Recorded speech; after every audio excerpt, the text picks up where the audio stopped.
This is strange to me as I don't know what to do or even how to process this.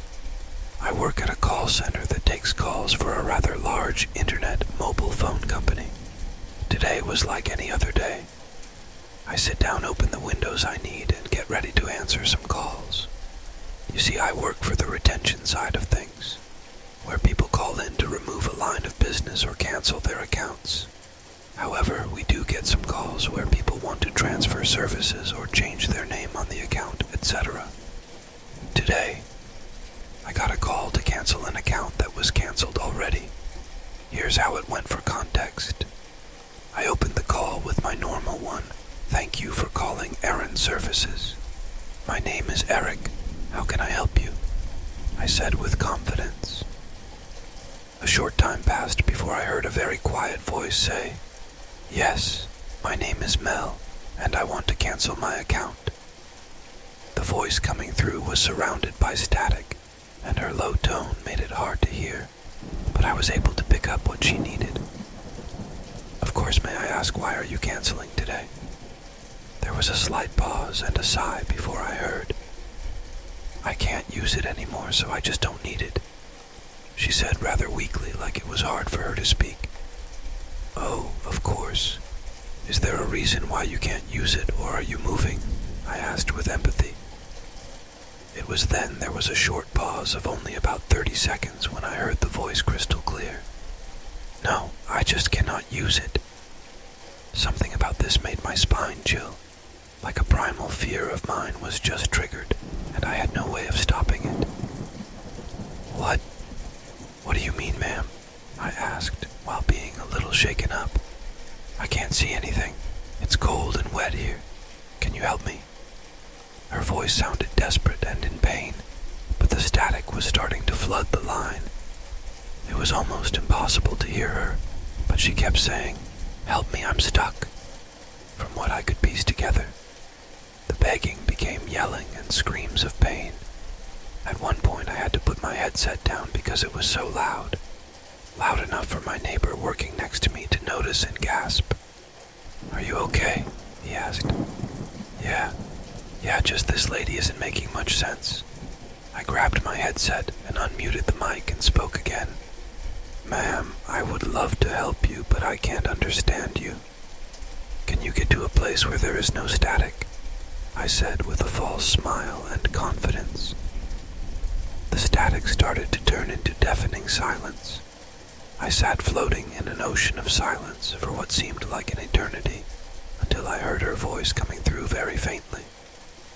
"Can you see if there is service available at my address?" She sounded like a muffled whisper or a faint cry. I looked at the address on Google Maps, and it was just an old stone wall and a well at the center. "Ma'am, the address you gave me doesn't exist. Is there a new address I can look up?" She was silent, but with a hushed tone spoke. "No, it's cold and wet. Help me, I can't move." The static started to come back slowly, raising in tone as she spoke to an ear-splitting volume after she said, "I can't move." I lowered my headphone volume, but that didn't help. It just kept getting louder even when I muted it. I then got a notification on my Google Maps, and when I opened it up, the camera was moving as if someone was holding it. It slowly walked toward the well. The feeling of dread was something I never felt, but at this time I felt true fear. Like something was going to hurt me if I kept watching, but try as I may, I couldn't close the tab or even reset the computer. I was stuck watching this thing walk toward the dilapidated well.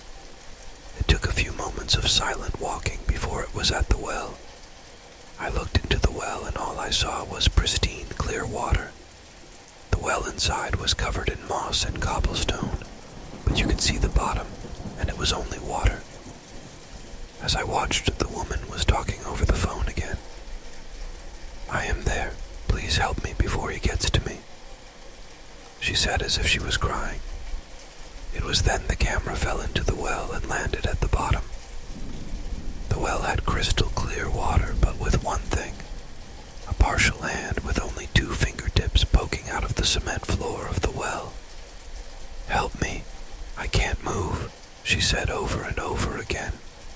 She kept saying it before I heard a blood-curdling scream and the camera on Google cutting off back to the road. The call cut off and I was left there crying. I don't remember crying, but tears were flowing down my face. Later on that week, my boss called me in for coaching and sat me down. "Eric, we pulled one of your calls and this one was strange. Can you help us make sense of it?" He pulled the call and we sat down and listened to it. It was all static on her end, and you can hear me talking to myself the whole time. She didn't say a word, but everything I did, like pull up her non-existent account and address, was shown on my screen.